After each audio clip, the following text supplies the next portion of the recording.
Sekeras-kerasnya kita mengejar dunia, secapek-capeknya kita ngejar dunia, ujungnya tetap kematian.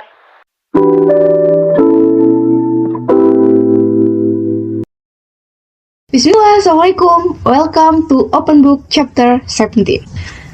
Nggak tahu nih, akhir-akhir ini aku sering banget pindah-pindah baca buku. Awalnya tuh lagi baca Berani Tidak Disukai, buat review juga. Terus pindah ke novel Cinta Subuh, yang dijadikan film pertamanya Rain Bayang. Terus terakhir baca buku Sabia, yang dikirimkan penulisnya langsung. Aku sengaja beresin dulu Sabia duluan, karena pertama ini amanah, yang kedua adalah aku mau KKN, takutnya keburu KKN terus lupa gitu kan. Aku sempat baca Sabia itu 1-3 bagian di Wattpad, terus di NF karena kurang nyaman baca di gadget. Makanya tiap ada yang nanya rekomendasi bacaan di Wattpad, aku agak bingung mau kasih apa, karena novel Wattpad yang aku baca sampai selesai itu cuma 3, Silage, Primum Non Nocere, sama Retrocession, yang pernah aku review juga di YouTube versi bukunya. Kayak biasa, kita bahas Sabia dari hal paling luar dulu sebelum ke unsur genetiknya. Judulnya diambil dari nama tokoh utama, yaitu Sabia Shahzan Ferai, tokoh utama perempuannya. Diterbitkan oleh PT Grasindo tahun 2002, dan merupakan novel ke-9 Meliana Dian. Tebal novelnya lumayan, 322 halaman. Bagi aku, ya masuk kategori 3/4 lah. Dibilang tebal enggak terlalu tebal, tapi dibilang tipis juga nggak mungkin gitu. Ini nggak mungkin dibilang tipis.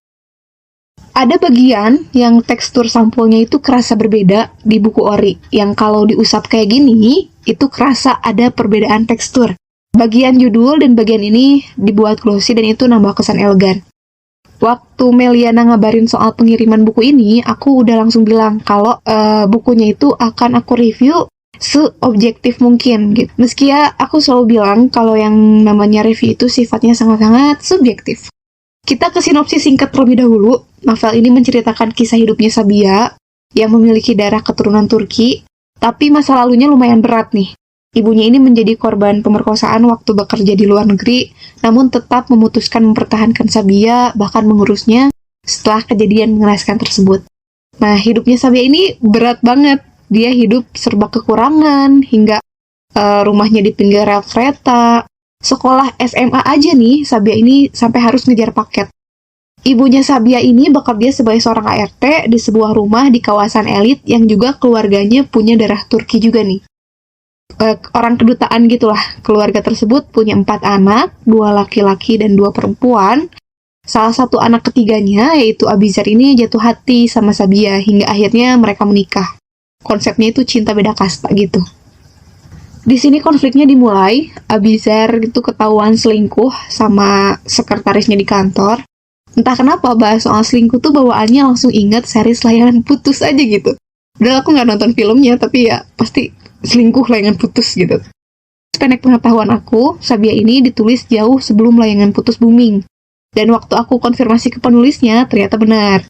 Momennya aja yang kebetulan bareng. Waktu Layangan Putus booming, Sabia ini udah dipublish di Wattpad. Jadi kayak ngira dari sana gitu, padahal enggak. Buat teman-teman yang mengikuti Layangan Putus mungkin sudah tahu bahwa versi novel dan filmnya aja itu jauh berbeda. Abizar itu waktu udah ketahuan selingkuh ini udah dikasih kesempatan sama Sabia untuk memperbaiki hubungannya dan mempertahankan rumah tangganya yang baru berjalan 3 tahun. Setelah mereka sepakat untuk memperbaiki hubungan mereka, Sabia ini sampai diajak ke acara makan kantor. Tapi lagi-lagi Abizar malah di rumah sakit dan membiarkan Sabia menunggu di restoran selama berjam-jam karena selingkuhannya itu, yaitu Naila itu jatuh sakit. Itu sinopsis singkatnya. Kelanjutannya gimana, teman-teman bisa baca lebih lengkap di novel. Pokoknya sikap Abizar itu sangat-sangat menyebalkan dan menjijikan. Nyuruh sabar keselingkuhannya dalam menjalin hubungan, padahal yang jelas-jelas salah itu hubungannya. Bikin banyak istighfar lah. Kita bahas ke kekurangan terlebih dahulu sebelum ke kelebihannya. Kekurangan novel ini lebih banyak di kesalahan teknis sebenarnya. Kayak tipenya itu lumayan banyak dan agak mengganggu. Dari yang berhasil aku catat itu ada 12 kesalahan pengetikan. Kayak gini misalnya di halaman 18, ada tanda titik di pertengahan kalimat. Lalu ada huruf kapital tanpa didahului tanda titik. Di halaman 240, ada kata bagaimana, tapi A-nya kurang. Ya, gitu-gitulah. Ada yang ditebalkan padahal harusnya nggak tebal. Ada yang katanya double seperti kata memilih di halaman 83 ini. Juga ada kesalahan kata ganti di halaman 169 di dialognya Alfi. Alfi ini temannya Sabia. Di sini kata gantinya nggak konsisten nih, apakah Alfi itu pakai kata ganti saya atau kata ganti aku. Ya itu teknis lah sebenarnya, yang teknis-teknis ini bisa diperbaiki di cetakan-cetakan selanjutnya. Kekurangan yang kedua, ada beberapa hal yang menurut aku agak rancu. Di halaman 25, ada narasi Sabia itu mengatakan dia mengendarai sepeda motor dengan kecepatan 80 km per jam. Sedangkan 80 km per jam itu adalah kecepatan maksimal kendaraan untuk jalan antar kota. Jalan bebas hambatan itu maksimal 60 km per jam dan batas kecepatan jalan pada kawasan perkotaan itu 50 km per jam. Sementara di narasi Sabia ini diceritakan bahwa latar tempatnya itu adalah Jakarta Selatan, di mana masuknya kawasan perkotaan. Harusnya 50 km per jam, itu udah paling maksimal. Tapi aku positive thinking, mungkin habis itu Sabia ditilang. Hal rancu selanjutnya adalah di halaman 26. Sabia itu kan mengendarai sepeda motor dari rumah menuju rumah sakit untuk melabrak Naila yang lagi dirawat, selingkuhannya Abizar. Ada narasi bahwa ada banyak kamera CCTV, aku tidak mau menimbulkan kekacauan. Nah, aku jadi termenung waktu baca narasi itu, emang boleh ya di ruang rawat inap ada CCTV? Karena sependek pengetahuan aku, rumah sakit itu kan ada zona-zonanya, ada pembagiannya. Zona publik, ada zona private, sama semi-publik gitulah. Kayak lobi, ruang tunggu, tempat parkir, gudang farmasi, tempat penyimpanan narkotika psikotropika, tempat pelayanan administrasi itu biasanya memang ada CCTV. Tapi kalau kayak ruangan yang sifatnya privacy atau semi-public, kayak misalnya ruang rawat inap, ruang pemeriksaan, itu nggak boleh karena melanggar kode etik.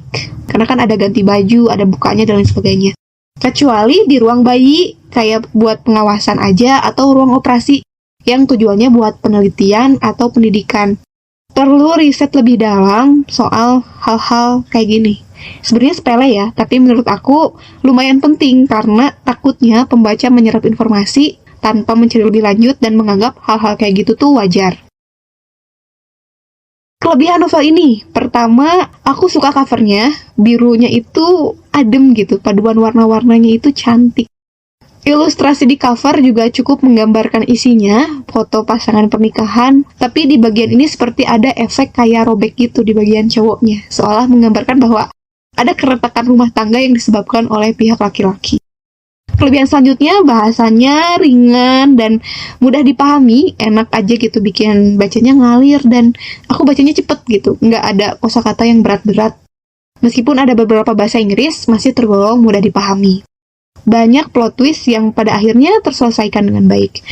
Aku tuh biasanya kalau baca buku tuh selalu dibuka bagian belakangnya dulu. Entah itu memang aku penasaran sama endingnya, atau aku kepo sama penulisnya. Jadi ada tentang penulis gitu kan. Kalau misalnya di Gramedia tuh ada sampel buku yang udah dibuka, itu pasti dilihat penulisnya dulu siapa gitu, atau endingnya bakal gimana nih.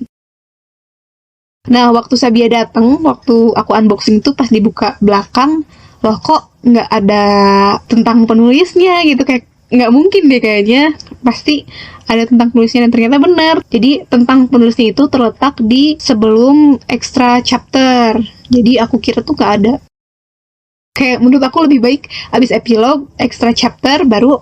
Sekian review kali ini, linknya aku taruh di description box buat yang tertarik membeli bukunya. Yang mau request review buku juga boleh tulis judul dan nama penulisnya di kolom komentar. Dan yang mau kirim bukunya buat di review juga boleh banget. Itu jelas lebih bagus ya. Makasih udah nonton dan fi amanillah, sampai ketemu di review selanjutnya.